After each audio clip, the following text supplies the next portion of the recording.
Bienvenidos a Galería VIP. Hoy tenemos un tema súper especial. Para dejar de quejarnos y ser parte de la solución, vamos a hablar con un especialista en cómo ser emprendedores sociales. Es Armando Laborde, director de Ashoka México y Centroamérica y codirector de Ashoka para Latinoamérica. Muchas gracias por estar aquí con nosotros. Al contrario, muchísimas gracias, Jolie, por la invitación. Un gusto estar aquí en Galería VIP. ¿Qué es ser emprendedor social? Pues mira, emprendedor social son una serie de individuos, de ciudadanos, que desde las plataformas de la sociedad civil, no es gente que trabaja en gobierno, no es gente que trabaja en el sector privado, están contribuyendo de manera muy importante a la solución de problemáticas sociales. Es gente que va presentándonos soluciones para resolver problemáticas y tienen algunas características. Por un lado, son sobre todo, más que creo que la característica más importante es que más que enfocarnos en cómo resolver los efectos de una problemática, que es lo que históricamente mucho del sector social ha venido trabajando, bueno, vamos a tener algún comedor o algún albergue que son tareas muy loables, pero si las analizamos con cuidado, no están resolviendo una problemática de fondo, están ayudando a paliar los efectos de una problemática. Sin embargo, van surgiendo algunos individuos que cada vez van pensando y analizando con mayor cuidado una problemática y van desarrollando proyectos que ayudan a resolver a mayor escala una problemática. Y eso es para lo que nosotros son los emprendedores sociales. O sea, no es aquel que da una moneda, obviamente, en el crucero, tampoco es esta filantropía que de alguna manera no se acaba por la voluntad de la gente, pero no nos lleva a ningún lado. Ya son como metas concretas, con un trabajo establecido en el campo. ¿Cuáles son los casos de éxito en México? ¿Cuáles son los temas? Sí, mira, si quieres empiezo con un caso, porque y ahorita que hablabas de no es el que da la moneda, Ashoka, el fundador de Ashoka, Bill Drayton, tiene un dicho donde, bueno, no es suficiente enseñar a dar el pescado, conocemos ese dicho, hay que enseñar pero también dice que no es suficiente solamente enseñar a pescar.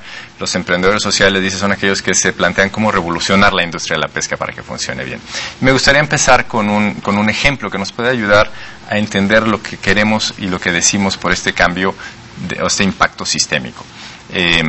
Y quiero tomar el ejemplo de una organización que justamente hizo este cambio de visión. Una organización que se llama Renace, establecida en Monterrey, Nuevo León, la fundó un emprendedor social que se llama Ernesto Canales, pero muchos años antes de que fueran electos, primero se habían planteado cómo podemos ayudar a personas que habían sido encarceladas de manera injusta, ayudarlos a salir de los reclusorios. Y ellos estudiaban el caso, y aquellos que a todas luces era evidente que era una persona que no debería estar en la cárcel, ayudaban de alguna manera, a veces haciendo algunas pruebas técnicas o reabriendo el caso para que la persona que pudiera salir.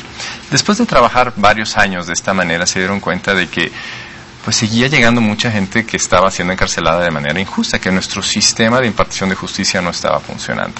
Entonces fue cuando Renace se decide plantear un cambio de visión, una visión más sistémica, y dice, ¿qué podemos hacer para que ya no llegue tanta gente de manera injusta a los juicios? Y haciendo un trabajo de mucho colaboración con expertos académicos, ellos eran abogados, tenían toda esta experiencia, se propusieron hacer ni más ni menos que un cambio en el Código Penal de nuestro país, para promover, en este caso han sido los grandes precursores e impulsores de los juicios orales. De hecho fueron los productores de un documental bastante conocido, Presunto Culpable, donde se plantea que si tuviéramos para muchos de estos casos juicios orales, se hace mucho más fácil, más ágil y más eficaz. En ese momento, al cambiar esa visión, lo consideramos justamente con la visión de un emprendedor social. ¿Por qué? Porque ya no solamente va a paliar un problema, sino están trabajando para ver cómo lo podremos eventualmente resolver. Esa es la visión de los emprendedores sociales y este es uno de los primeros ejemplos que podríamos mencionar. ¿Y cuál es la diferencia entre un emprendedor social y un emprendedor empresarial? Es muy interesante tu pregunta porque ya empiezan a coincidir muchos, y de hecho tenemos muchos emprendedores sociales que traen estrategias de negocios y que los puedes considerar también como emprendedores de negocio. Creo la gran diferencia para nosotros, para saber hasta dónde lo consideramos un emprendedor social, es cuál es su motivación. ¿Qué es lo que la persona quiere hacer eventualmente? Entonces tenemos gente que dice, yo quiero encontrar una solución de vivienda, porque hay millones de personas que carecen de vivienda y quiero llevar esta solución y atender esta problemática. Y al empezar a trabajar, de hecho, empezó este otro ejemplo que estoy mencionando, Francesco Piassesi, de Échale a tu casa, empezó con una fundación, pero cuando se dio cuenta que necesitaba llevar la construcción de viviendas a las decenas de miles y a los cientos de miles incluso, puedo funcionar mejor como empresa, y se constituyó como empresa. Pero si tú hablas con Francesco y su equipo, su motivación es: queremos solucionar el problema de vivienda, y el negocio es una estrategia de cómo lograrlo. No porque queramos, como Ashoka, no descalificamos para nada los esfuerzos de emprendedores de negocio, pero Ashoka se enfoca en el emprendimiento social. Si hay un candidato que también nos ha llegado, hay una oportunidad de negocio muy grande en desarrollar viviendas, nos parece una fantástica oportunidad de negocio, pero su motivador es justamente generar utilidades y no necesariamente la solución de una problemática social. Para nosotros, un emprendedor social es aquel cuyo motivador principal es resolver una problemática social, y muchas veces encuentran mecanismos de negocio para hacerlo. Y eso es lo que definimos como emprendedor social. Este trabajo que desarrolla un emprendedor social le da para vivir también a sí mismo. O sea, no es que necesariamente sean los más pobres de la historia y los que la pasan mal. Me encanta tu pregunta, porque gracias a muchos por esto de los modelos de negocio, donde ya son autosuficientes muchos de ellos, o gracias también a la eficacia de su trabajo, es que atraen también donativos de manera importante, es que estamos viendo una profesionalización de las personas que trabajan en el sector social. Yo soy bastante mayor que tú, pero cuando yo estaba en la preparatoria, me acuerdo que trabajar en temas sociales implicaba, y en la mente se asociaba como irse a la sierra a enseñar alfabetización. Estaba asociado con un trabajo muy austero, implicaba un sacrificio personal muy grande. Ahora podemos encontrar gente altamente capacitada trabajando en el sector social, lo cual ha sido fantástico porque los proyectos se van haciendo mucho más elaborados, más complejos, y en la medida que ha ido creciendo esta tendencia de negocios sociales, estamos viendo personas muy capaces que se pueden dedicar de lleno y hacer incluso equipos. Lo vimos fuertemente en todo el tema de las microfinanzas. Microfinanzas empezó con el sector social fuertemente viviendo donativos, demostró que podían operar justamente a través de su propia operación crediticia, y eso permitió empezar a atraer a talento importante a operar en las microfinancieras. Y ese mismo efecto lo estamos viendo cada vez en mayores proyectos. Hubo un panel de selección, tuvimos, por ejemplo, Adriana Labardini, es una persona abogada, experta en el tema de las telecomunicaciones. Después estuvo muy vinculada a la COFETEL como secretaria técnica, y después decidió crear este proyecto para promover los derechos de los consumidores. Las habilidades técnicas de un emprendedor social son conocimientos muy especializados de derecho, de comunicaciones, para revisar y hacer una propuesta muy sofisticada de cómo solucionar la problemática de los derechos. Entonces estamos encontrando perfiles cada vez más fuertes incorporándose al tema de los emprendedores sociales. Incluso aquellos que reúnen el tema de sustentabilidad y cuidado del medio ambiente con el abatimiento de la pobreza, desnutrición, enfermedades, supongo. Sí. Porque lo que han encontrado es, por ejemplo, Margarita Greisbach. Margarita Greisbach está mejorando también los sistemas de impartición de justicia para menores víctimas de abuso sexual. Ella vive de donativos, pero ha sido tan eficaz su estrategia que ha conseguido muy buenos financiamientos. La última vez que lo vi me dijo, tengo ya prácticamente financiado a través de donativos este año y el siguiente. ¿Por qué? Porque es muy eficaz. Entonces, y es lo que vemos y lo que hemos concluido en las discusiones con emprendedores sociales. Si tú te conviertes en un muy buen solucionador de un problema social, vas a traer los fondos y las ayudas para poderlo seguir. Si no soy muy bueno solucionando, me va a costar más trabajo vendiendo. Entonces, vemos dos tendencias muy fuertes. Unos que están empezando a generar sus recursos a través de sus propias actividades en vivienda, en educación, en salud, y algunos otros que son temas que son difíciles solucionarlos a través de mecanismos de negocio, pero por lo eficaz que son en su trabajo han podido conseguir sus buenas alianzas como donativos. Si tú eres un donante, tú quieres invertir a alguien que vaya a solucionar un problema de mayor escala. Oye, y para los más incrédulos y malpensados, ¿cómo filtran que la gente no explote el vivir de la caridad de los otros? Que no sea el negocio. Bueno, Ashoka tenemos un proceso de selección depurado ya por 30 años. Ashoka tenemos 30 años trabajando en tema de emprendimiento social. Es una organización que estamos presentes en 70 países. Y lo que buscamos, en primera, seleccionamos personas en etapas relativamente tempranas de su proyecto. Y en el proceso de entrevista preguntamos mucho por la historia personal del individuo. Entonces tiene que haber una congruencia, una concordancia o sea, este proyecto no es algo que surgió ahorita, es una vocación que viene o que tiene una razón de por qué empezó, y tú puedes ver en el historial de la persona un convencimiento pleno. Aparte revisamos el proyecto y ver que tenga sentido. De hecho, uno de los que Ashoka tiene 5 criterios, uno de ellos es fibra ética. Y se les pide a todas las personas que tuvieron la oportunidad de entrevistar al candidato, que son como 6, si algo no te dejó convencido plenamente de la ética y de las razones correctas de por qué perseguir este proyecto, el candidato o la candidata no quedan elegidos. Oye, vamos a entrar de lleno al tema. El gobierno del presidente Enrique Peña Nieto ha hablado acerca de la posibilidad de incentivar, procurar el ser emprendedor en los mexicanos. Ustedes que ya tienen esta experiencia, acercándonos al tema de social o emprendedor empresarial, ¿cuáles son justamente esas características que determinan que un proyecto de emprendedor puede resultar un éxito? No cualquiera que se acerca con una idea dice, sí, este va a ser emprendedor. Creo que la clave más importante es, cuando hacemos un emprendimiento de negocio siempre te preguntan cuál es tu mercado, hacia quién va dirigido. Cuando hacemos un programa, a qué audiencia va dirigido. Tenemos que saber muy bien cuáles son nuestros destinatarios. Cuando hacemos un tema de emprendimiento tenemos que saber muy bien qué valor agregado damos. En el caso de emprendedor social, qué problemas solucionamos. Pero es, al final de cuentas, conocimiento. Por eso es mucho más que solamente quiero ayudar. Me explico, ese es el primer paso. La raíz, sí. La raíz. Ahora, ¿cómo? O sea, la pregunta de esencia es cómo queremos ayudar y por qué queremos ayudar de esa manera. Y para eso se requiere conocer una problemática y saber qué es lo que está fallando para saber dónde hay que intervenir. De hecho, en nuestros procesos de selección, la parte más importante, antes de que nos hablen de su proyecto, es háblanos del problema. ¿Qué nos está fallando? Vamos a hacer una pausa, regresamos. No le cambio.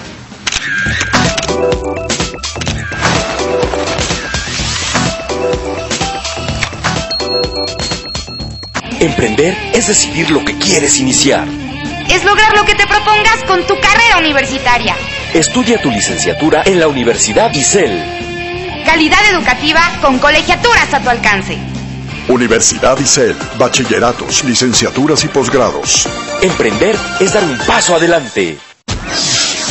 ¿Dónde se pueden obtener los mejores ingredientes para los más deliciosos platillos? La leche de coco es un ingrediente dulce, combinado con lo sabroso de la carne. Descúbrelo en Food Hunting, martes y jueves 14:30 horas. Y su repetición a las 19:30 horas. TVC, se siente.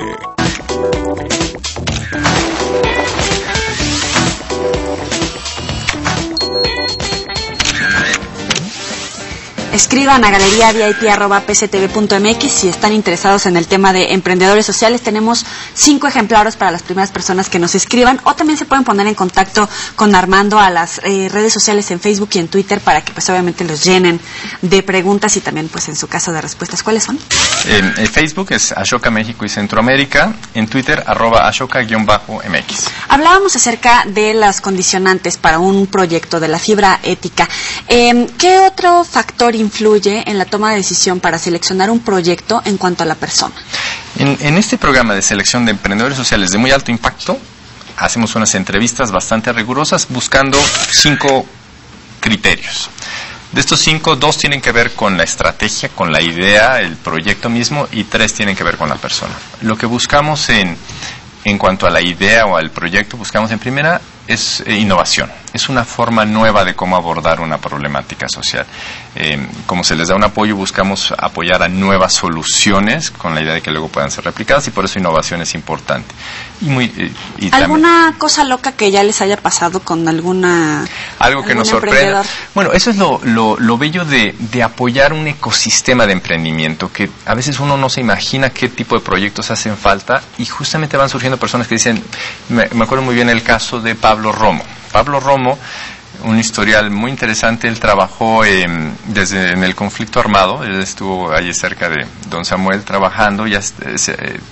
Su organización trabaja mucho en el tema de mediación de conflictos sociales. Y un día Pablo nos dijo, nos surge, mi proyecto está en desarrollar el Observatorio de la Conflictividad Social. Caray, le dije, platícanos, ¿qué es esto? Lo que se ha dedicado, él ha creado una red de voluntarios donde monitorean los principales conflictos sociales de nuestro país. Y van generando una base de datos, quién entró en conflicto con quién, qué detonó el conflicto, cuáles fueron las estrategias, cuáles fueron los resultados. Y entonces lo que está teniendo es una base de datos, una inteligencia para para que los futuros, o sea, los mediadores de conflictos tengan esta inteligencia para hacer, estás en conflicto con Gobernación. Bueno, Gobernación ha reaccionado, Secretaría de Gobernación históricamente ha reaccionado así. O tal organización tuvo éxito planteando así sus peticiones. Te recomendamos que lo puedas hacer así. Bueno, ese proyecto jamás se me hubiera ocurrido, pero cuando nos hablaba del potencial del impacto que tenían capacitar a mediadores y no aventarse su primera curva de aprendizaje en cada conflicto, tenía mucho sentido y podía tener mucho impacto. Ese para mí fue un ejemplo donde totalmente fuera del radar como solución y sin embargo alguien que está metido en ese medio dice, esto es una buena solución. Y nos Enrique convenció. Peña Nieto, la Secretaría de Gobernación, por favor, atiendan este tipo de soluciones. ¿Cuál sería otro criterio? En tono personal. O sea, esta innovación está el de alto impacto social. O sea, buscamos, como el que comentaba de Renace, una visión de cambio sistémico y no solamente algo que puedan paliar una problemática, a menos que lo puedas llevar a una escala muy, muy grande. Entonces, no nos interesa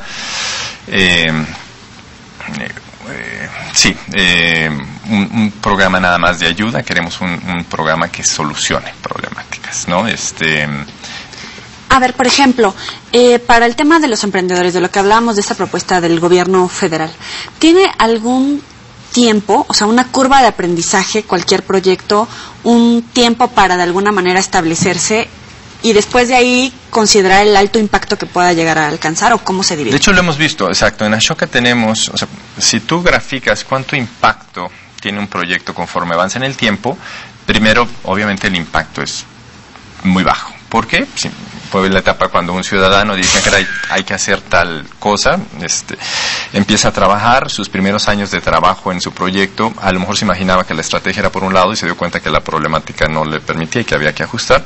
Y entonces hay un periodo de aprendizaje, de pulir justamente la estrategia de intervención. ¿Hasta cuánto tiempo es saludable? Y ahí varía, hay gente que la domina rápido en un par de años, y hay gente que se puede, que mucho tiempo, como Renace, trabajó 10 años, pero porque su misión era una, hasta que dijo, oye, tenemos que cambiar nuestra visión a otro esquema. Entonces ahora sí que depende, pero después llega una curva de inflexión, ¡fum!, el impacto se empieza a subir. Nosotros como Ashoka nos interesa encontrarlos cuando la estrategia está pulida, pero todavía no ha tenido el impacto, para apoyarlos en esas buenas soluciones en etapas tempranas, porque Ashoka les da un apoyo y les ayuda a poder crecer su proyecto. Y después se crece y puede después encontrar otras etapas de crecimiento, pero sí vemos justamente aprendizajes y después crecimientos en el impacto. ¿Qué habilidades debe de tener esta persona que decida dedicarse a ser emprendedor? Bueno, por un lado tiene que ser una persona, buscamos una emprendedora. Esto quiere decir perseverancia, o sea, esto quiere decir cuando te dicen no se puede, caray, déjame ver cómo sí se puede. Las puertas que se le cierran son muchísimas, se requiere alguien muy convencido de que esto se tiene que cambiar. La otra característica que buscamos en la persona es una creatividad, pero no nos referimos a una creatividad artística, es una creatividad de cómo solucionar problemas. Históricamente de cómo sí se pueden llevar a cabo las cosas, y la tercera es una fibra ética donde buscamos que justamente sean personas que lo hagan por las causas correctas. ¿En qué momento influye la habilidad o el apoyo en expertos en finanzas, en leyes, etcétera? O sea, ¿todo proyecto debe de tener ese respaldo?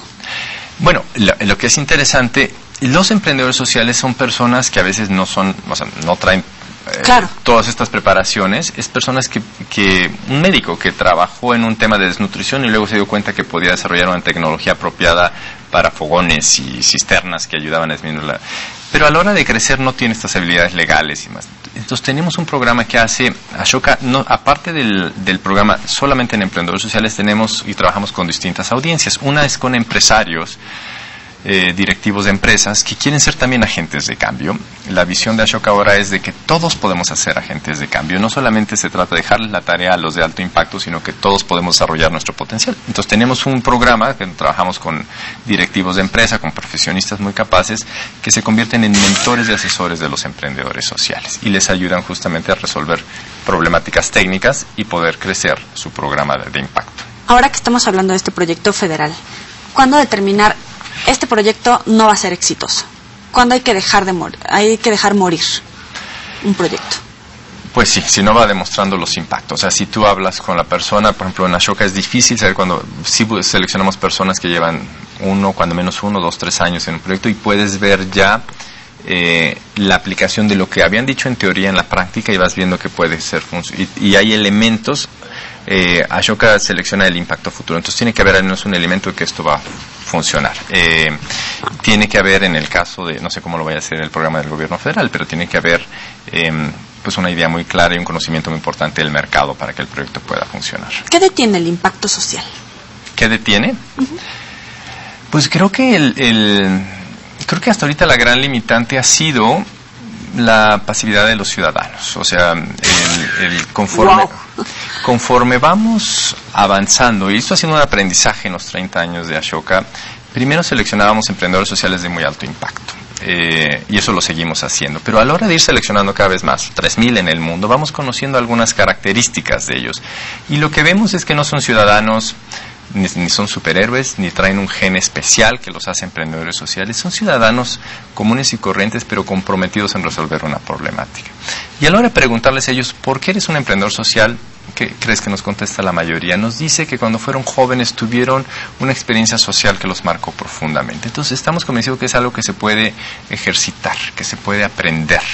Y por eso hemos desarrollado ahora programas para animar a personas más jóvenes a que se ejerciten y practiquen. Tenemos, por ejemplo, un programa de jóvenes donde en edades desde los 12 años hasta los 20 los invitamos a que primero exploren qué cosas te gustan y luego exploremos qué proyectos de tu comunidad, qué cosas pasan en tu comunidad que no te gustan, que quisieras tú cambiar. Y entonces en equipo se organizan y van detonando proyectos que combinan las cosas que me gusta hacer, jugar fútbol, hacer teatro, lo que sea, con vincular una problemática social. Por ejemplo, me gusta el teatro y me mueve el tema de equidad de género. Bueno, voy a hacer teatro que toca el tema de equidad de género. Y entonces empiezan los muchachos a practicar. Lo que vemos, proyectos que tienen impacto social, pero lo más importante son proyectos que detonan esta conciencia en los jóvenes de que, caray, yo puedo ser un agente de cambio. ¿Qué pasaría en este mundo si no tuviéramos 3,000 emprendedores sociales? Tuviéramos 300,000, 3 millones, 30 millones, 300 millones. ¿Por qué no los tenemos si no me han hablado de emprendedores sociales en la universidad? Si me han entrenado para buscar un trabajo en una empresa, y es lo que hablamos, tenemos otro programa para universidades. Tenemos que difundir que esto se puede hacer, que cuando vemos una problemática vayamos más allá de solamente quejarnos, es decir, no me gusta cómo está pasando. Las épocas donde el gobierno nos resolvía nuestras problemáticas han quedado superadas y necesitamos trabajar cada vez más en alianza con los ciudadanos. Entonces creemos que mucho del impacto social se podría agrandar significativamente en la medida que vayamos detonando, y por eso felicitamos este proyecto de fomento al ecosistema emprendedor, porque bueno, surgirán exactamente, y los necesitamos, emprendedores de negocio, pero también surgirán estos emprendedores con vocación social y van a ser estos ciudadanos que están contribuyendo con el gobierno a solucionar problemáticas sociales.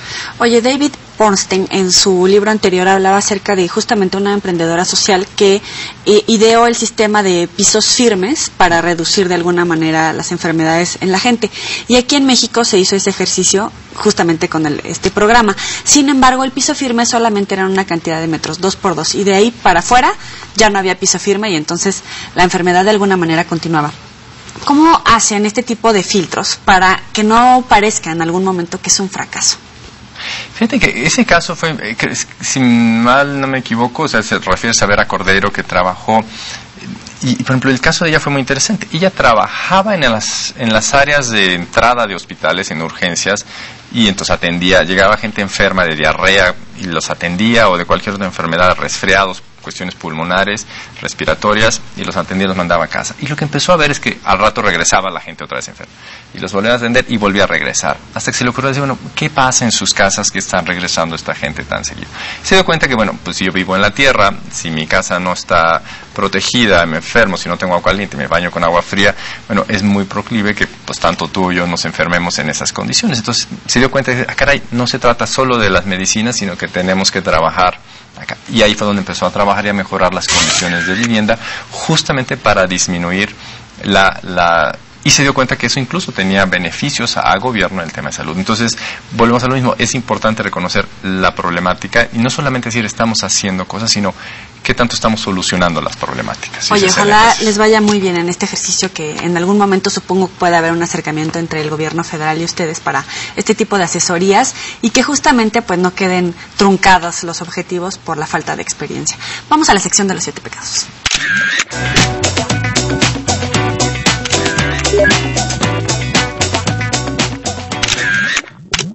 Avaricia. Avaricia. Creo que puede haber de repente organizaciones y empresarios muy deseosos de conseguir más recursos a costa de otros y a veces con tácticas no tan loables. Envidia. Envidia, a veces trabajar en organizaciones trabajando en mismo solución de una problemática común, no trabajamos en equipo, más bien nos estorbamos y queremos el protagonismo. Ira. Ira. Puede ser que a veces tengamos estrategias para solucionar problemáticas violentas y te las descalificamos plenamente. Creemos que el tema de los derechos y el diálogo es importante, pero tenemos organizaciones que buscan sus objetivos de manera violenta. Gula.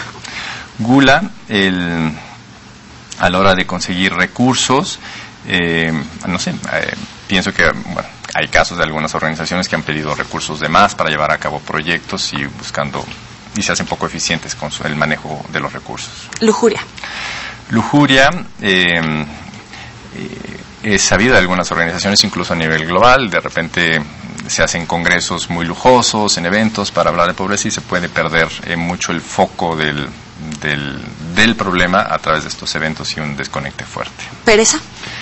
Pues dejar de trabajar en la organización, de dejar de trabajar hacia la solución de la problemática y dedicarnos a otras cosas. Soberbia.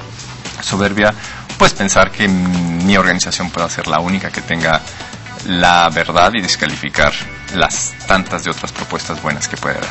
Armando, muchas gracias por estar aquí con nosotros en Galería VIP.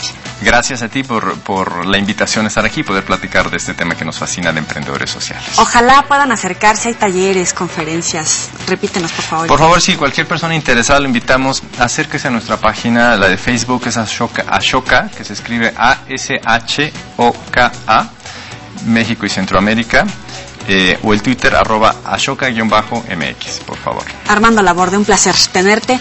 Y a ustedes, por favor, escriban a galeriavip@pctv.mx si quieren llevarse uno de estos 5 ejemplares. Nos vemos la próxima, pásenla muy bien.